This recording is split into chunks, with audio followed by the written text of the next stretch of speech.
폭격 소리가 점점 가까워지는 칠흑 같은 밤, 목숨이 위험한 순간이었습니다. 6명의 여성이 한 목소리로 내게 청했어요. 우리가 살아남는다면 법적 가족이 되어주세요. 낯선 이국 땅에서 65의 나이에 듣게 된 충격적인 제안이었죠. 두려움과 혼란 속에서도 그들의 눈빛에 담긴 진심이 느껴졌습니다. 내 대답은 그 순간 우리 모두의 운명을 완전히 바꿔놓았어요.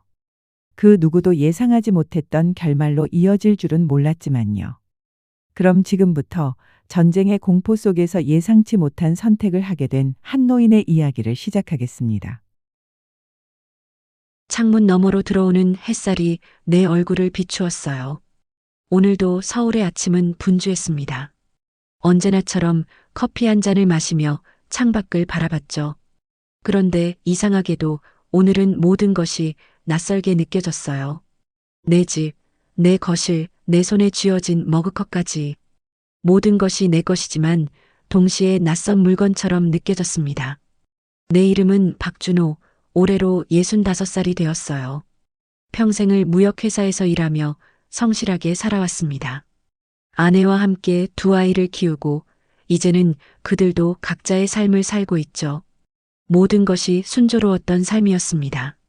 적어도 3년 전까지는요. 커피잔을 내려놓고 거실벽에 걸린 사진을 바라봤어요. 미영과 함께 찍은 마지막 여행 사진이었죠.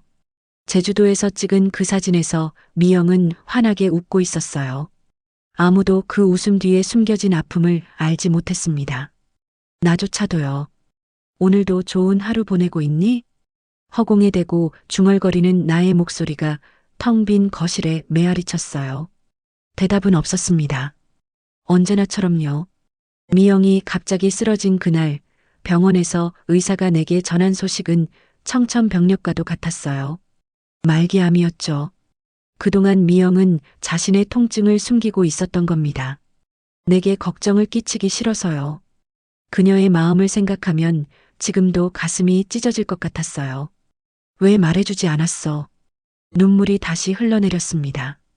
아내가 떠난 지 3년이 지났지만 아직도 이렇게 눈물이 나는 날이 많았어요. 특히 아침에 혼자 커피를 마실 때면요. 미영과 함께했던 소소한 일상의 순간들이 더 그리웠습니다. 창가에 놓인 작은 화분을 바라봤어요. 미영이 좋아했던 라벤더였죠.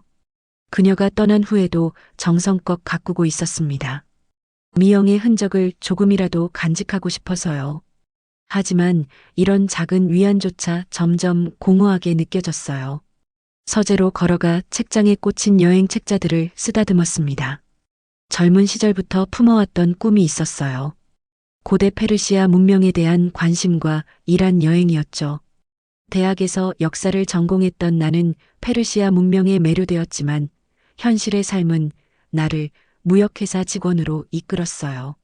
미영을 만나고 아이들을 키우면서 그 꿈은 점점 멀어졌습니다. 손가락으로 책등을 더듬다가 페르세폴리스 잃어버린 제국의 영광이라는 책을 꺼냈어요.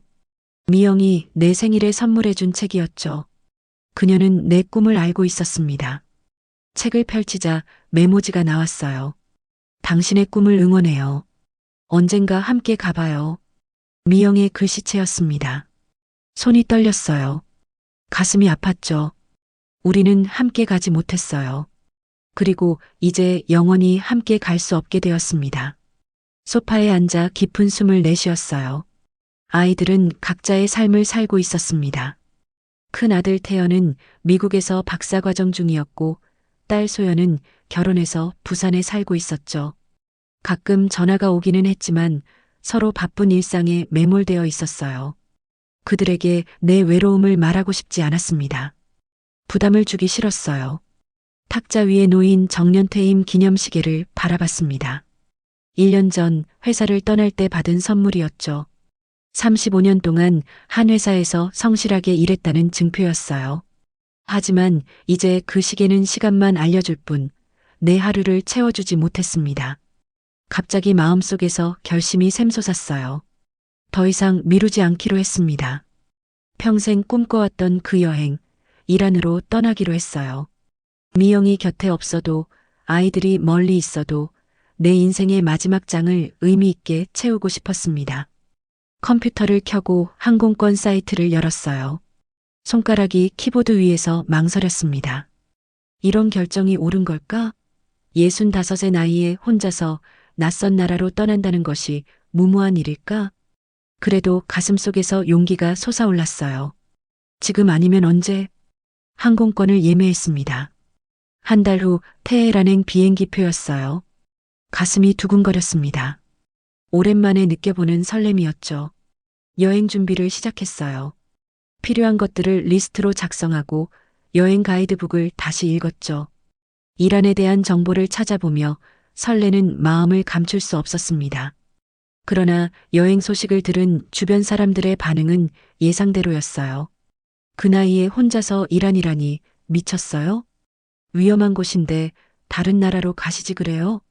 영어도 안 통하는 곳에서 어떻게 지내실 거예요? 걱정과 만류가 이어졌지만 내 결심은 확고했습니다. 가끔은 자신을 위한 결정을 내려야 할 때가 있어요. 이번만큼은 다른 사람들의 의견보다 내 마음의 소리를 따르고 싶었습니다. 출발 전날 밤 베란다에 나가 서울의 밤하늘을 바라봤어요.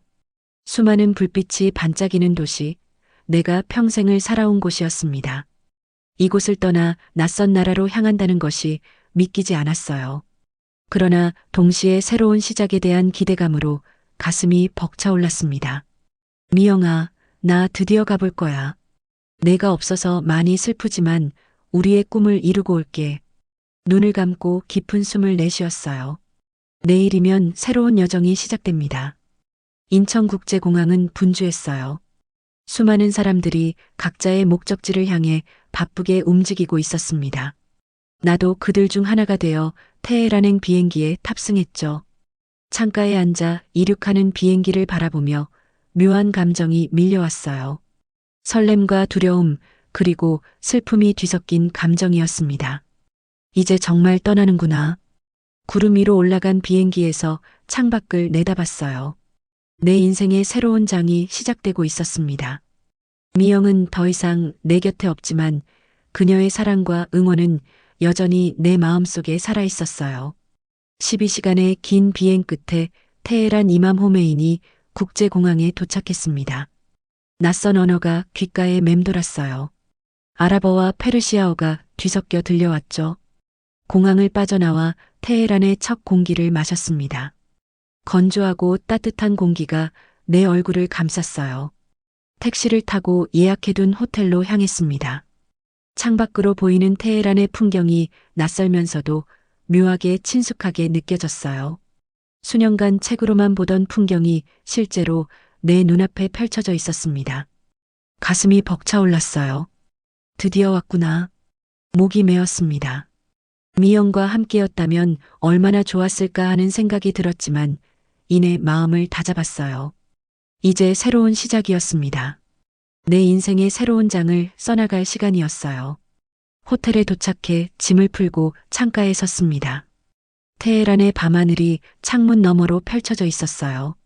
낯선 도시의 불빛이 마치 별처럼 반짝였습니다. 내일부터 진짜 여정이 시작될 거예요. 페르세폴리스, 이스파한, 시라즈. 오랫동안 꿈꿔왔던 곳들을 직접 볼 수 있다는 생각에 가슴이 설렜습니다. 베개에 머리를 기대며 깊은 숨을 내쉬었어요. 미영과의 추억, 아이들과의 시간, 그리고 서울에서의 일상을 잠시 뒤로하고 새로운 세계로 발을 내딛었습니다. 이 여정이 내게 무엇을 가져다 줄지 알 수 없었지만 한 가지 확실한 것은 이것이 내 인생의 전환점이 될 거라는 예감이 들었어요. 좋은 꿈 꿔, 미영아. 내가 보는 모든 것들을 너에게도 들려줄게. 눈을 감으며 내일을 기대했습니다. 잃어버린 삶 속에서 새로운 시작을 찾아가는 여정, 그 첫 발걸음을 내디딘 기분이었어요. 테헤란에서 이스파한으로 향하는 버스 안에서 창밖을 바라봤어요. 황토색 대지와 끝없이 펼쳐진 산맥이 내 눈앞을 스쳐 지나갔습니다. 사막의 건조한 공기가 버스 창문 틈으로 스며들었죠. 이란의 중심부를 관통하는 이 여정이 저에게 어떤 의미가 될지 그때는 몰랐어요. 이스파한에 도착했을 때 해는 이미 서쪽으로 기울고 있었습니다. 호텔에 짐을 풀자마자 나는 설렘을 안고 나게 돼 이맘 광장으로 향했어요. 책에서만 보던 그 웅장한 광장을 직접 눈으로 보고 싶었죠. 광장에 들어서는 순간 숨이 멎는 듯 했어요. 황혼빛에 물든 거대한 광장과 그 주변을 둘러싸고 있는 아름다운 건축물들이 마치 동화 속 세계처럼 펼쳐져 있었습니다. 특히 셰이크 로트폴라 모스크의 푸른 돔이 석양에 반짝이는 모습은 말로 표현할 수 없을 만큼 아름다웠어요. 미영아, 이걸 봐야 했는데 가슴이 먹먹해졌습니다. 이렇게 아름다운 광경을 미영과 함께 보지 못한다는 사실이 너무나 안타까웠어요. 눈시울이 뜨거워졌지만 주변의 아름다움에 곧 마음을 빼앗겼습니다. 광장 주변을 천천히 걷다가 한 카페에 들어갔어요. 페르시아 전통차 한 잔을 주문했죠. 달콤한 향기가 코끝을 스쳤습니다. 차를 마시며 주변을 둘러보는데 한 젊은 남성이 내게 미소를 지었어요. 20대 후반으로 보이는 그 남성은 호기심 어린 눈빛으로 저를 바라보고 있었습니다. 그가 유창한 영어로 말을 걸어왔죠. 자신을 아미르라고 소개했어요. 내가 한국에서 왔다고 하자 그의 눈이 반짝였습니다. 아미르는 한국 드라마의 열렬한 팬이었어요. 겨울 연가부터 최신 드라마까지 그는 놀라울 정도로 한국 문화에 관심이 많았죠. 우리의 대화는 자연스럽게 이어졌어요. 아미르는 가족이 운영하는 페르시아 카페 사업에 대해 이야기했고 나는 내 무역 경험을 나눴습니다. 그의 가족은 수세대에 걸쳐 전통 카펫을 제작해왔지만 이란의 경제 상황으로 인해 어려움을 겪고 있었죠. 다음 날 아미르의 초대로 그의 가족 작업장을 방문했어요. 좁은 골목을 지나 도착한 그곳은 생각보다 넓고 활기찬 공간이었습니다. 6명의 여성이 커다란 카펫 틀 앞에 앉아 정교한 무늬를 짜고 있었어요. 손놀림이 너무나 섬세해서 마치 마법을 부리는 것 같았죠. 아미르가 여성들을 소개해 주었어요. 사하르, 마리암, 라나, 파테메, 아르미네, 소마에. 각자 다른 표정과 다른 사연을 가진 여성들이었습니다. 40대 초반의 사하르는 작업장의 팀장으로 가장 노련한 기술을 가지고 있었어요. 그녀의 손가락은 마치 춤을 추듯 자연스럽게 움직였습니다. 마리암은 30대 중반의 조용한 성격이었지만 그녀가 만드는 패턴은 가장 복잡하고 화려했어요. 마치 자신의 내면의 세계를 카펫에 풀어놓는 듯 했죠. 라나는 20대 후반의 젊은 엄마로 작업하면서도 가끔 창밖을 보며 아이를 생각하는 눈빛을 보였습니다. 파테메는 50대 중반의 위험 있는 여성이었어요. 그녀의 손은 마치 수십 년의 이야기를 품고 있는 듯 했습니다. 아르미네는 아르메니아계 이란인으로 서양과 동양의 문양을 절묘하게 섞는 재능이 있었어요. 마지막으로 소마에는 20대 초반의 가장 어린 여성으로 배움에 대한 열정이 가득한 눈빛을 가지고 있었습니다. 카펫들의 아름다움에 압도되었어요. 각각의 카펫은 마치 살아있는 이야기 같았죠. 화려한 색상과 정교한 무늬, 그리고 그 속에 담긴 장인의 혼이 느껴졌어요. 문득 이 아름다운 예술품이 한국에 알려지지 않았다는 것이 안타까웠습니다. 아미르와 차를 마시며 이야기를 나눴어요. 그는 한국 시장에 진출하고 싶어 했지만 방법을 몰랐죠. 저는 무역 경험을 바탕으로 한국 시장의 가능성에 대해 설명해 주었어요. 대화가 진행될수록 가슴이 뜨거워졌습니다. 오랜만에 느껴보는 열정이었어요. 정말 멋진 일이 될 것 같아요. 아미르의 눈이 반짝였어요. 그의 열정이 내게도 전해졌습니다. 문득 이것이 단순한 여행이 아닌 새로운 시작이 될 수 있겠다는 생각이 들었어요. 미영이 떠난 후 처음으로 미래에 대한 희망을 느꼈습니다. 며칠 동안 이스파한의 아름다운 건축물들을 둘러보며 생각을 정리했어요. 셰이크 로트폴라 모스크의 푸른 타일과 이맘 모스크의 웅장한 미나렛 아래에서 걸으며 내 미래를 그려봤죠. 한국으로 돌아가 평범한 노후를 보내는 대신 이곳 이스파한에서 새로운 삶을 시작하는 것. 그 생각만으로도 가슴이 뛰었어요. 아미르와 다시 만나 내 생각을 이야기했습니다. 우리가 함께 사업을 시작한다면 그의 가족이 만드는 카펫을 한국에 소개하고 한국 상품을 이란에 소개하는 양방향 무역이 가능할 거라고요. 아미르의 얼굴에 환한 미소가 번졌어요. 그는 내 제안에 기꺼이 동의했죠. 결정을 내리기까지 많은 고민이 있었어요. 한국에 있는 아이들에게 전화를 걸었죠. 처음에는 놀라는 눈치였지만 내 목소리에서 오랜만에 느껴지는 열정을 알아챈 듯 했어요. 그들은 내 결정을 응원해 주었습니다. 특히 소연이 한 말이 큰 위로가 되었어요. 아버지가 행복하다면 저희도 행복해요. 꼭 한번 찾아갈게요. 눈물이 났어요. 미영이 없는 빈자리가 너무나 크게 느껴졌지만 동시에 이 새로운 도전이 그녀가 바랐을 일이라는 확신이 들었습니다. 이스파한에서 작은 아파트를 임대했어요. 시내 중심가에서 그리 멀지 않은 곳이었죠. 창문 너머로 보이는 푸른 돔들이 마치 새로운 삶을 축복해주는 것 같았어요. 짐을 풀고 벽에 미영의 사진을 걸었습니다. 그녀의 미소가 이 낯선 공간에 따스함을 더해주는 것 같았어요. 아미르의 도움으로 사업자 등록을 마치고 작은 사무실도 얻었습니다. 서울 마이너스 이스파한 무역이라는 이름을 붙였어요. 아미르는 영어와 페르시아어를 담당하고 제가 한국어와 영어를 맡기로 했죠. 처음에는 소규모로 시작해서 점차 확장해 나가기로 했어요. 사무실 개설 첫날 아미르가 6명의 여성 장인들을 데려왔습니다. 그들은 이제 우리 회사의 첫 직원들이었어요. 사하르가 대표로 나서서 인사를 건넸죠. 그녀의 눈빛에서 기대와 걱정이 동시에 느껴졌어요. 이 사업이 그들의 삶에도 큰 변화를 가져올 터였으니까요. 각자의 사연을 들으며 마음이 뭉클해졌습니다. 사하르는 대학에서 미술을 전공했지만 경제적 어려움으로 학업을 중단하고 가족의 생계를 책임지게 되었다고 했어요. 마리암은 남편을 잃고 홀로 아이를 키우는 싱글맘이었죠. 라나는 두 아이의 엄마로 더 나은 교육을 위해 열심히 일하고 있었어요. 파테메는 30년 넘게 카펫 짜는 일을 해온 장인이었습니다. 그녀의 손은 거칠었지만 그 손이 만들어내는 작품은 놀라울 정도로 섬세했어요. 아르미네는 이란과 아르메니아의 문화가 섞인 독특한 디자인으로 유명했죠. 소마에는 대학에서 디자인을 공부하면서 전통 카펫 기술을 배우고 있었어요. 그들의 이야기를 들으며 내가 단순한 사업을 시작하는 것이 아니라 이 여성들의 삶과 함께하는 여정을 시작한다는 책임감이 느껴졌습니다. 마치 운명처럼 느껴졌어요.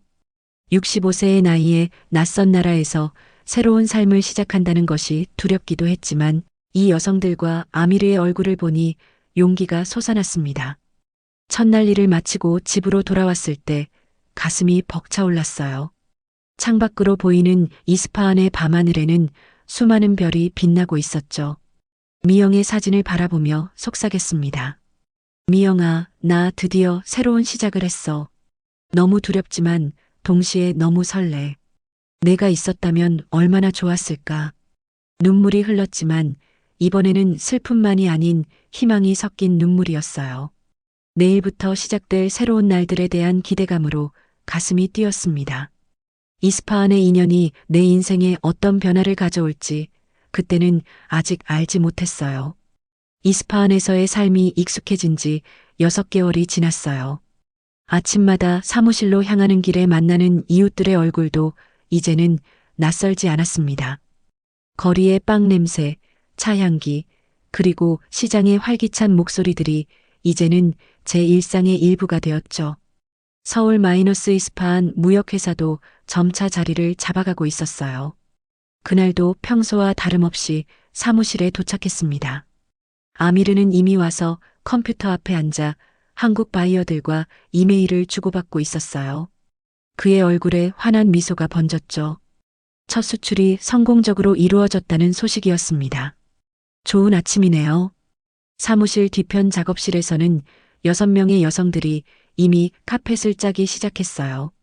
그들의 손놀림은 점점 더 빨라졌고 만들어내는 작품도 한국 시장에 맞게 조금씩 변화하고 있었습니다. 특히 사하르가 디자인한 현대적 감각의 카펫은 서울 전시회에서 큰 호응을 얻었죠. 창밖으로 이스파한의 푸른 하늘이 펼쳐져 있었어요. 오늘도 평화로운 하루가 시작되는 듯 했습니다. 하지만 그 평화는 오래가지 못했어요. 점심시간이 지나자 아미르의 표정이 심각해졌습니다. 그는 휴대폰으로 뉴스를 보고 있었어요.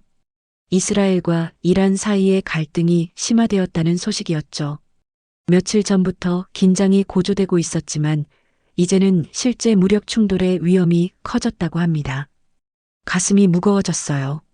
이란에 온 지 6개월 만에 이런 상황을 맞이하리라고는 생각하지 못했습니다. 한국 대사관에서도 주의 메시지가 왔어요. 한국인들에게 가능한 빨리 출국하라는 권고였죠. 하지만 어떻게 이곳을 떠날 수 있을까요? 이제 막 자리 잡은 사업장, 그리고 무엇보다 함께하는 이 사람들을 두고 혼자 안전한 곳으로 도망칠 수는 없었어요. 특히 6명의 여성들의 걱정스러운 눈빛을 보며 마음이 더 무거워졌습니다. 그날 밤 텔레비전 앞에 앉아 뉴스를 지켜봤어요. 이스라엘의 첫 미사일 공격이 있었다는 속보가 나왔죠. 테헤란 교외 지역이 타겟이었지만 이란 전역이 위험에 처해 있었습니다. 심장이 빠르게 뛰었어요. 공포가 온몸을 휘감았죠. 휴대폰이 울렸습니다. 아미르였어요. 그는 가족이 시골에 가지고 있는 안전가옥으로 모두 대피하자고 했습니다. 이스파한도 더 이상 안전하지 않다고요. 망설일 시간이 없었어요. 빠르게 필수품만 가방에 넣고 현금과 여권을 챙겼습니다. 30분 후 아미르가 낡은 벤을 몰고 도착했어요. 그와 함께 6명의 여성들도 있었습니다. 모두의 얼굴에 공포와 불안이 가득했죠. 특히 소마에는 눈물을 흘리고 있었어요. 그녀의 손이 떨리는 것이 보였습니다. 벤에 올라타자마자 출발했어요. 이스파한을 벗어나 산길로 접어들었죠. 창밖으로는 어둠만이 펼쳐져 있었습니다. 가끔 멀리서 들려오는 폭발음에 모두가 움찔했어요. 공습이 시작된 것 같았죠. 아미르의 가족 소유의 안전가옥은 이스파한에서 2시간 정도 떨어진 산속에 있었어요. 외부에서는 찾기 힘든 위치였고 지하 대피소도 갖추고 있었습니다. 오래된 석조 건물이었지만 지금은 그 어떤 호화로운 호텔보다 소중하게 느껴졌어요. 도착하자마자 모두 짐을 내리고 집 안으로 들어갔습니다. 아미르가 등불을 켜자 오래된 가구와 두꺼운 카펫이 깔린 거실이 모습을 드러냈어요. 안전한 곳에 도착했다는 안도감에 모두의 어깨가 조금 풀어졌죠. 식량과 물은 충분했어요. 아미르의 가족은 이런 상황을 대비해 항상 이곳을 관리해왔다고 합니다. 과거 이란-이라크 전쟁 때도 이 집이 그의 가족을 지켜주었다고 했죠. 그 말에 약간의 위안을 느꼈지만 여전히 불안감은 가시지 않았어요. 밤이 깊어갔습니다. 모두가 거실에 모여 앉았어요. 밖에서는 가끔 멀리서 폭발음이 들렸죠. 누구도 자러 가지 않았습니다. 두려움이 너무 컸어요.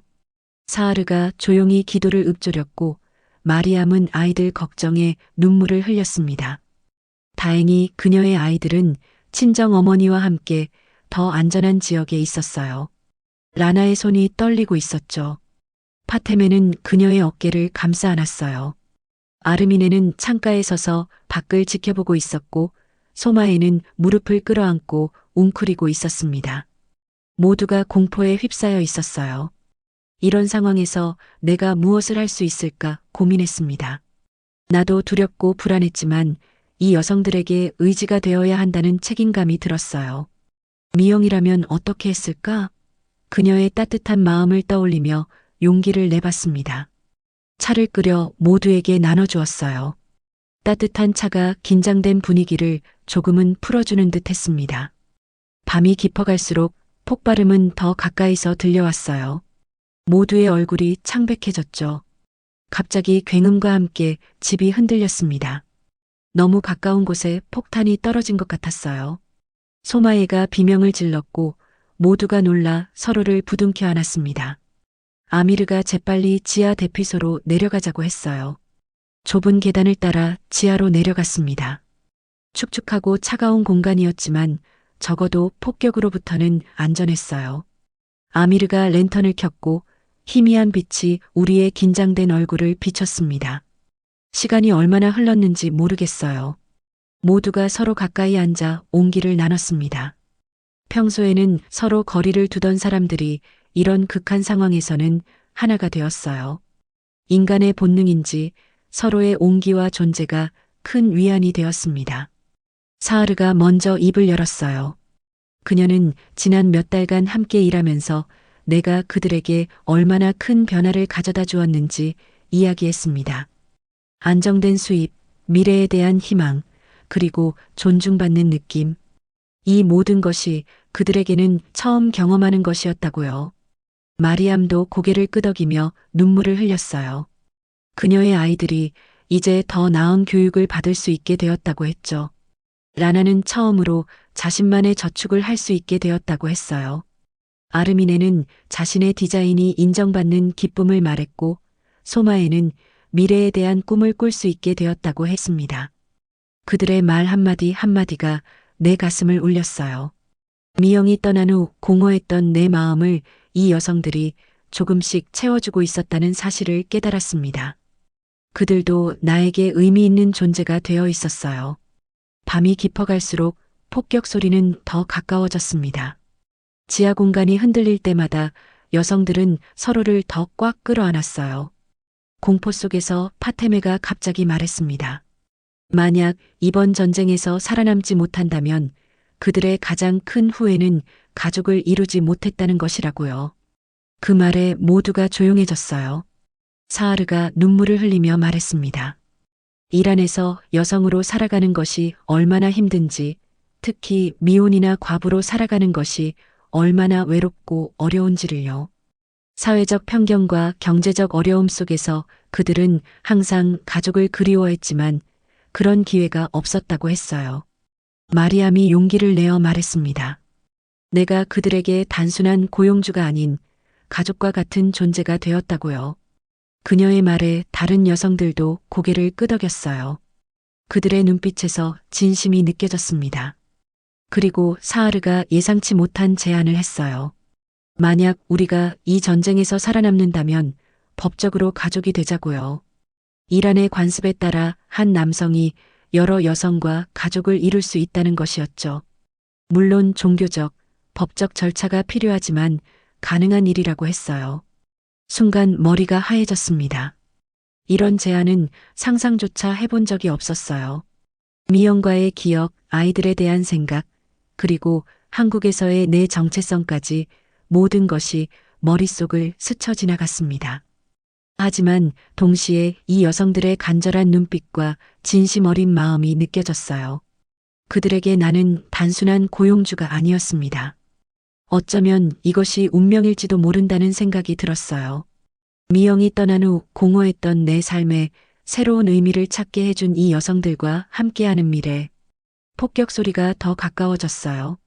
어쩌면 이 밤을 넘기지 못할지도 모른다는 두려움 속에서 모두의 손을 잡고 약속했습니다. 만약 우리가 이 전쟁에서 살아남는다면 함께 가족이 되자고요. 법적 한계를 넘어선 사랑과 책임의 약속이었습니다. 그 순간 6명의 여성들 얼굴에 안도감과 희망이 번졌어요. 소마에가 내 손을 꼭 잡았고 사하르의 눈에서는 눈물이 흘렀습니다. 아미르도 놀란 듯 했지만 이내 따뜻한 미소를 지었어요. 그렇게 우리는 전쟁의 그림자 속에서 운명의 밤을 보냈습니다. 내일이 어떻게 될지 알 수 없었지만 적어도 이 순간만큼은 서로에게 의지하며 따뜻함을 나눴어요. 미영의 사진이 담긴 지갑을 꺼내 조용히 속삭였습니다. 미영아, 내가 옳은 결정을 한 걸까? 넌 어떻게 생각할까? 폭격 소리 속에서도 묘하게 마음의 평화를 느꼈어요. 운명이 우리를 어디로 이끌지 알 수 없었지만 이 순간 내린 결정이 앞으로의 삶을 완전히 바꿔놓을 것이라는 예감이 들었습니다. 전쟁의 어두운 그림자가 물러가고 평화가 돌아왔어요. 이스라엘과 이란 사이의 갈등은 국제사회의 중재로 일시적 휴전 상태에 들어갔습니다. 우리는 안전 가옥에서 이스파한으로 돌아왔죠. 하지만 돌아온 우리는 이전과 같은 사람들이 아니었어요. 그 운명의 밤에 맺은 약속은 우리의 삶을 완전히 바꿔놓았습니다. 약속대로 나는 6명의 여성과 종교적, 법적 절차를 통해 가족이 되었어요. 이란의 관습에 따라 이루어진 일이었지만 한국인인 내게는 여전히 낯설고 어색한 상황이었죠. 하지만 그들의 따뜻한 마음과 진심 어린 애정이 모든 어색함을 녹여주었어요. 우리는 이스파한 외곽의 더 넓은 집으로 이사했습니다. 안뜰이 있는 전통적인 페르시아 가옥이었어요. 푸른 타일과 섬세한 무늬가 새겨진 기둥이 아름다운 집이었죠. 넓은 거실 중앙에는 우리가 함께 만든 특별한 카펫을 깔았습니다. 그 카펫에는 우리 모두의 이야기가 담겨 있었어요. 사업도 다시 시작했습니다. 오히려 전쟁 이후 우리의 유대감은 더 깊어져서 일의 효율성도 높아졌어요. 각자의 재능을 더 적극적으로 발휘하기 시작했죠. 사하르는 디자인 책임자로, 마리암은 품질 관리자로, 라나는 마케팅을 담당했어요. 파테메는 전통 기술 전수를 맡았고, 아르미네는 새로운 소재 개발을, 소마에는 온라인 판매를 담당했습니다. 아미르는 여전히 든든한 동반자로 국제 업무를 처리해 주었어요. 우리의 사업은 놀라울 정도로 성장했습니다.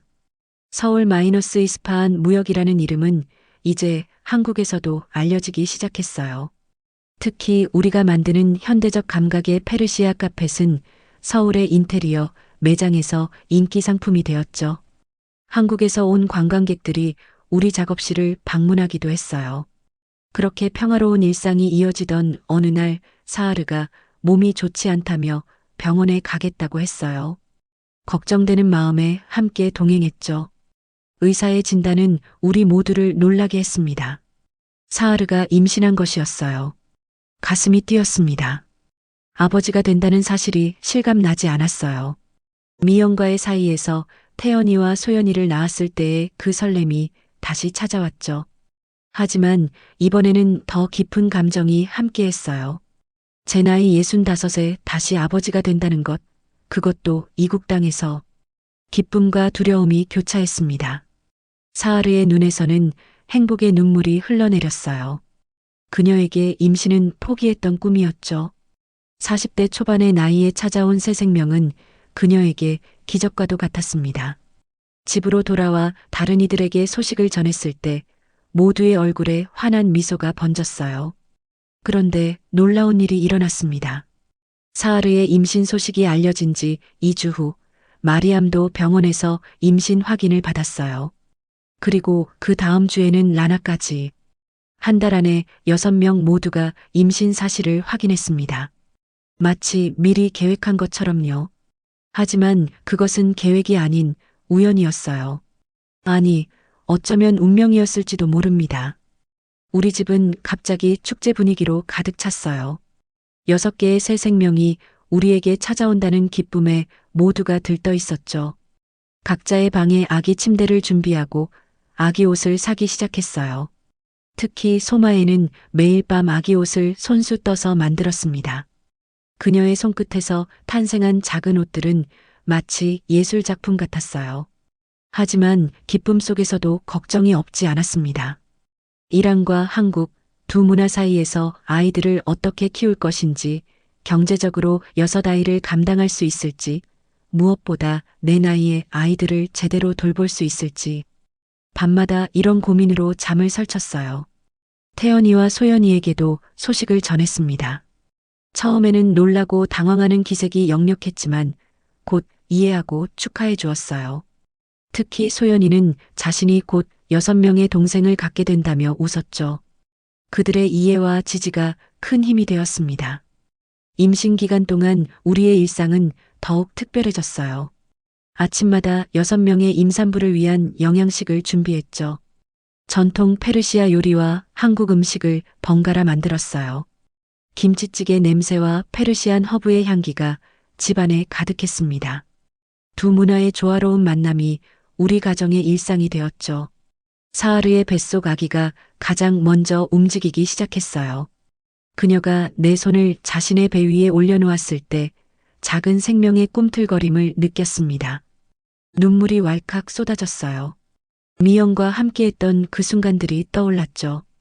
그리움과 기쁨이 뒤섞인 복잡한 감정이었습니다. 임신 7개월 차에 접어들면서 우리는 출산 준비에 더욱 박차를 가했어요. 이스파한 최고의 산부인과 의사를 섭외했고 집에는 필요한 모든 것을 구비했습니다. 아미르의 도움으로 유모차 6대와 아기용품들을 한국에서 직접 수입했어요.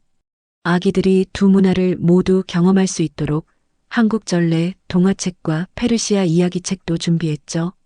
첫 번째 진통이 시작된 것은 깊은 밤이었어요. 소마예가 갑자기 배를 부여잡고 신음했죠. 가장 어린 그녀가 제일 먼저 출산의 고통을 겪게 될 줄은 몰랐습니다. 아미르의 차로 급히 병원으로 향했어요. 모두가 긴장된 표정이었지만 소마예의 얼굴에는 이상하게도 평온함이 깃들어 있었죠. 병원 대기실에서 초조하게 기다렸습니다. 분만실에서 들려오는 소마예의 신음소리에 가슴이 조여왔어요. 마치 내 몸이 아픈 것처럼 느껴졌죠. 마침내 아기의 첫 울음소리가 들렸을 때 모두가 환호성을 질렀어요. 소마예는 건강한 여자아이를 낳았습니다. 아기를 처음 안았을 때의 감동은 말로 표현할 수 없었어요. 까만 머리카락과 동그란 눈, 그리고 오똑한 코. 한국과 이란의 피가 섞인 아이는 믿을 수 없을 만큼 아름다웠습니다. 소마예는 아기의 이름을 미나라고 지었어요. 페르시아어로 천국이라는 뜻이었죠. 소마예의 출산 이후 일주일도 채 지나지 않아 라나도 진통을 시작했어요. 그녀는 남자아이를 낳았습니다. 건강하고 튼튼한 아기였죠. 이름은 아민으로 지었어요. 그리고 놀랍게도 그날 밤 마리암도 진통을 시작했습니다. 마치 약속이라도 한 듯이요. 그녀도 남자아이를 낳았고 이름은 다리우시라고 지었어요. 한 달 안에 6명 모두가 출산을 마쳤습니다. 사하르는 쌍둥이 남매를 낳아 우리를 더욱 놀라게 했어요. 그녀는 딸의 이름을 미영으로 지었죠. 내 첫 아내를 기리는 마음으로요. 아들의 이름은 키안이라고 지었습니다. 파테메는 여자아이를 낳아 사라라고 이름 지었고 아르미네는 남자아이를 낳아 아란이라고 불렀어요. 우리 집은 갑자기 7아이의 울음소리로 가득 찼습니다. 혼란스럽고 정신없는 나날이었지만 그 어느 때보다 행복한 시간이었어요. 아이들이 깨어있는 시간에는 항상 누군가의 품에 안겨 있었죠. 모두가 모든 아이를 자신의 아이처럼 돌봤어요. 진정한 의미의 공동체 육아였습니다. 특히 인상적이었던 것은 각 어머니의 모성애가 자신의 아이에게만 국한되지 않았다는 점이었어요. 6명의 어머니는 7아이 모두를 자신의 자식처럼 사랑했죠. 아이가 우는 소리가 들리면 가장 가까이 있는 어머니가 달려가 안아주었어요. 수유 시간에는 아이들이 돌아가며 각 어머니의 품에 안겼습니다.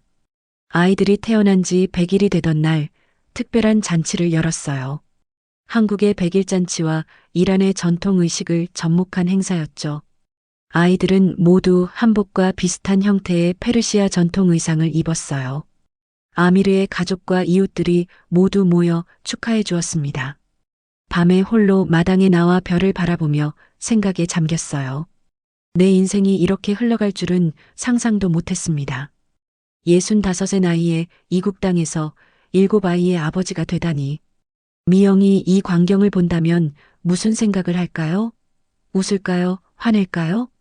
아이들이 자라면서 신기한 일들이 일어났어요. 그들은 자연스럽게 두 언어를 습득하기 시작했죠. 내가 한국어로 말하면 아이들은 한국어로 대답했어요. 어머니들이 페르시아어로 말하면 페르시아어로 반응했죠. 코드 전환이 자연스러웠어요. 2살도 되기 전에 이미 두 문화 사이를 자유롭게 오가는 능력을 보여주었습니다. 아이들의 외모는 더욱 특별했어요. 한국과 이란의 혼혈 아이들은 독특한 아름다움을 가지고 있었죠. 검은 머리카락과 약간 갈색빛이 도는 피부, 동그란 눈과 오똑한 코, 마치 그림 같은 아이들이었어요. 거리를 나갈 때마다 사람들의 시선이 집중되었죠. 태연이와 소연이가 이란을 방문했을 때 그들은 새로운 동생들에게 완전히 매료되었어요. 특히 소연이는 아이들을 안고 눈물을 흘렸죠. 그녀는 이 아이들이 자신의 진짜 동생처럼 느껴진다고 했어요.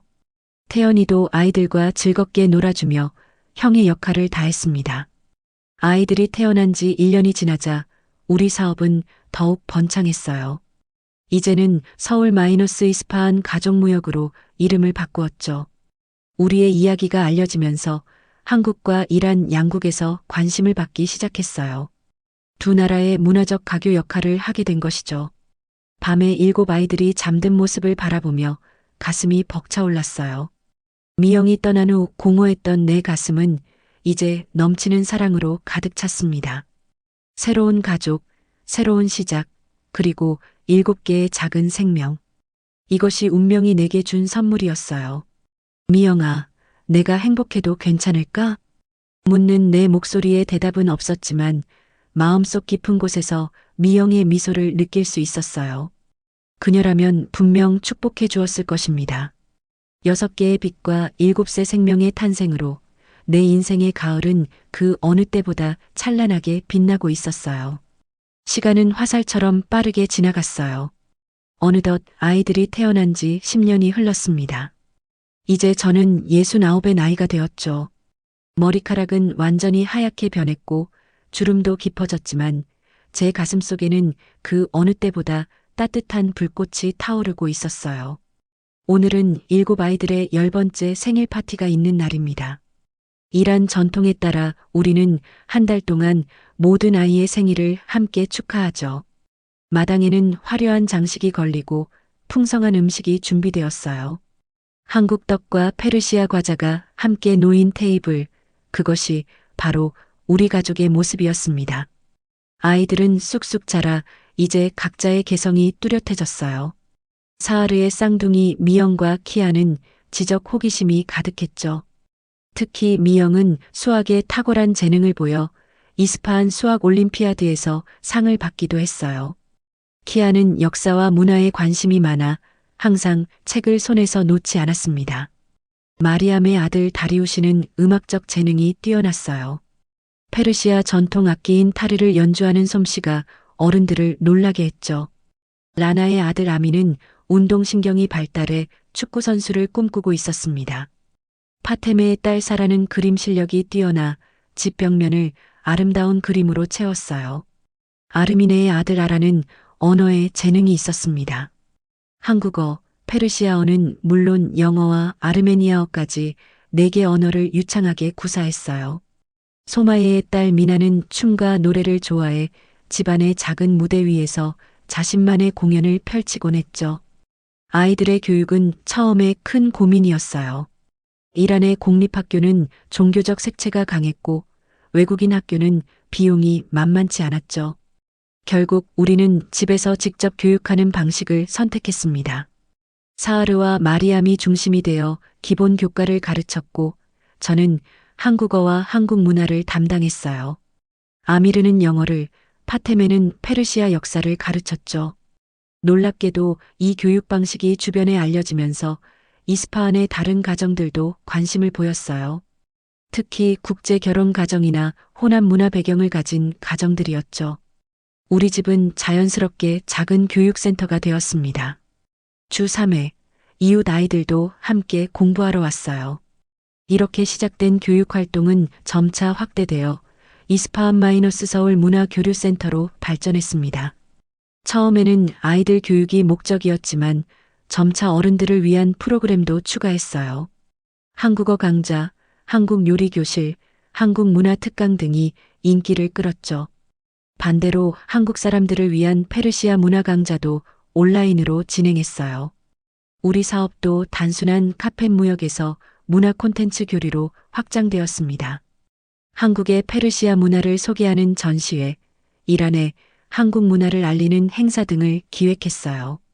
특히 한-1 전통 공예 교류전은 양국에서 큰 호응을 얻었죠. 페르시아 카펫과 한국 조각보의 만남은 예술적으로도 큰 의미가 있었습니다. 더불어 우리는 지역사회 봉사에도 적극 참여했어요. 이스파한 외곽의 빈민가 아이들을 위한 무료 교육 프로그램을 시작했죠. 여성들은 자신들의 기술을 가르쳐 일자리 창출에 도움을 주었고, 저는 의료 지원과 식량 배급을 담당했어요. 아이들도 주말마다 봉사활동에 함께했습니다. 놀랍게도 이런 활동들이 알려지면서 우리 가족은 이스파한에서 상징적인 존재가 되었어요. 한국 아버지와 6 어머니, 7 아이들로 구성된 특별한 가족. 처음에는 의아한 시선도 많았지만 시간이 지나면서 존경과 친근함으로 바뀌었죠. 특히 우리의 봉사활동은 지역사회에 큰 영향을 미쳤습니다. 한국에서도 우리 이야기가 알려지기 시작했어요. 처음에는 이란에서 대가족을 이룬 한국인 노인이라는 다소 선정적인 뉘앙스였지만 점차 문화가교 역할을 하는 특별한 가족으로 인식이 바뀌었죠. 태연이와 소연이도 우리를 자랑스럽게 여겼어요. 그들은 1년에 한 번씩 이란을 방문해 동생들과 특별한 시간을 보냈습니다. 아이들은 두 나라의 문화 속에서 자라면서 자연스럽게 문화적 감수성이 발달했어요. 그들은 한국 드라마를 보며 웃다가도 페르시아시를 읊으며 감동하곤 했죠. 설날에는 한복을 입고 세배를 했고, 노르즈 페르시아 새해에는 전통 의상을 입고 축제를 즐겼어요. 두 문화의 장점만을 흡수하며 자라는 아이들이 자랑스러웠습니다. 특히 인상 깊었던 것은 아이들이 스스로 문화 교류 프로젝트를 시작한 것이었어요. 미영과 키안이 주도한 한국-1란 어린이 펜팔 프로젝트는 양국의 초등학생들이 서로의 문화를 배우는 소중한 기회가 되었죠. 다리우시와 사라는 두 나라의 음악과 미술이라는 작은 전시회를 열기도 했어요. 물론 어려움도 있었습니다. 법적, 사회적 제약은 여전했어요. 아이들의 여권 문제, 국적 문제 등 현실적인 장벽이 있었죠. 하지만 우리는 그런 어려움을 하나씩 극복해 나갔어요. 한국 대사관의 도움, 이란 지역 관리들과의 관계 구축 등을 통해 실질적인 해결책을 찾아 나갔습니다. 저의 건강도 점차 약해지기 시작했어요. 69의 나이에 7 아이의 아버지 역할을 하는 것은 쉽지 않았죠. 가끔 심장이 두근거리고 숨이 가빠질 때면 아이들의 미래가 걱정되었어요. 하지만 6명의 강인한 어머니들이 있었기에 마음을 놓을 수 있었습니다. 어느 날 밤 옥상에서 이스파한의 별을 바라보며 지난 10년을 돌아봤어요. 한국에서의 외로웠던 노후, 미영을 잃은 슬픔, 그리고 우연히 찾아온 이란에서의 새로운 살. 모든 것이 운명처럼 느껴졌습니다. 마치 미영이 천국에서 이 모든 것을 계획한 것처럼요. 내 인생의 마지막 챕터가 이렇게 아름다울 줄은 상상도 못했어요. 6명의 아내와 7명의 아이들, 그리고 우리를 둘러싼 커뮤니티, 법과 제도, 문화적 차이를 넘어선 진정한 가족의 의미를 배웠습니다. 사랑은 형태가 아닌 내용에 있다는 것을요. 가장 큰 기쁨은 아이들이 자라면서 두 나라의 가교 역할을 할 것이라는 희망이었어요. 그들은 이미 작은 문화대사가 되어가고 있었습니다. 한국과 이란 두 나라의 피를 물려받은 아이들이 미래에 어떤 변화를 가져올지 상상하는 것만으로도 가슴이 벅차올랐어요. 아이들의 10번째 생일 파티는 성대하게 진행되었습니다. 이웃들과 친구들, 심지어 이스파한 시장까지 참석했어요. 아이들은 한국어와 페르시아어로 번갈아가며 감사 인사를 전했죠. 그들의 유창한 두 언어 실력에 모두가 감탄했어요. 케이크 위에는 한글과 페르시아 문자로 생일 축하해라고 쓰여 있었습니다. 파티가 끝나고 저녁 노을이 질 무렵 가족 모두가 정원에 모였어요. 긴 테이블에 앉아 저녁 식사를 함께 했죠. 김치찌개와 페르시안 케밥, 불고기와 사프론 라이스가 어우러진 식탁? 그것이 바로 우리 가족의 모습이었습니다. 노을빛에 물든 아이들의 얼굴을 바라보니 가슴이 벅차올랐어요. 미영, 키안, 다리우시, 아민, 사라, 아란, 미나. 이 아이들은 단순한 아이들이 아니었습니다. 그들은 사막에 핀 희망의 꽃이었어요. 두 문화, 두 나라를 연결하는 살아있는 달이었죠. 6명의 어머니들도 각자의 방식으로 빛나고 있었어요. 사하르는 지역 여성 교육의 선구자가 되었고 마리암은 뛰어난 교사로 인정받았습니다. 라나는 스포츠 코치로, 파테메는 공예 장인으로, 아르미네는 문화기획자로, 소마에는 청소년 상담사로 활동하며 자신의 영역을 넓혀가고 있었죠. 식사를 마치고 모두가 함께 노래를 부르기 시작했어요. 한국 민요와 페르시안 전통 노래가 어우러져 이스파한의 밤하늘에 울려 퍼졌습니다. 아이들은 두 문화의 노래를 자연스럽게 오가며 불렀어요. 그 모습이 너무나 아름다웠습니다. 밤이 깊어가는 정원에서 저는 잠시 자리를 비워 혼자만의 시간을 가졌어요.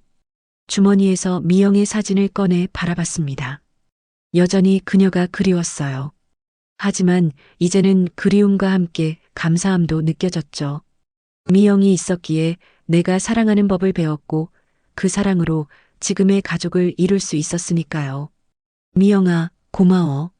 내가 있었기에 내가 사랑할 수 있었어. 그리고 그 사랑이 이렇게 아름다운 결실을 맺었어. 밤하늘의 별 하나가 유난히 밝게 빛나는 것 같았어요. 마치 미영이 미소 짓는 것처럼요. 다시 가족이 있는 테이블로 돌아왔습니다. 모두가 따뜻한 미소로 저를 맞이했어요. 아이들은 저에게 달려와 안겼죠. 일곱 아이의 포옹 속에서 세상의 모든 행복을 느꼈습니다. 사하르가 차를 따라주었어요. 그녀의 눈빛에는 10년의 세월이 담긴 깊은 사랑이 깃들어 있었죠. 다른 어머니들의 눈빛도 마찬가지였어요. 우리는 단순한 가족이 아니었습니다. 문화와 국경, 법과 관습을 넘어선 진정한 공동체였죠. 차를 한 모금 마시며 생각했어요. 인생은 참 예측할 수 없는 여정이구나. 한국의 평범한 직장인에서 이란의 대가족 가장이 되다니. 하지만 이 예상치 못한 여정이 내 인생을 완성시켰습니다. 사막에 핀 희망의 꽃, 그것이 바로 우리 가족이었어요. 밤하늘에 뜬 달을 바라보며 미소 지었습니다. 같은 달이 서울에서도 보일 거예요. 태연이와 소연이도 이 달을 보고 있을지 모릅니다. 우리는 멀리 떨어져 있어도 같은 하늘 아래 연결되어 있었어요. 아이들이 내일의 계획을 신나게 이야기하는 소리가 들렸습니다.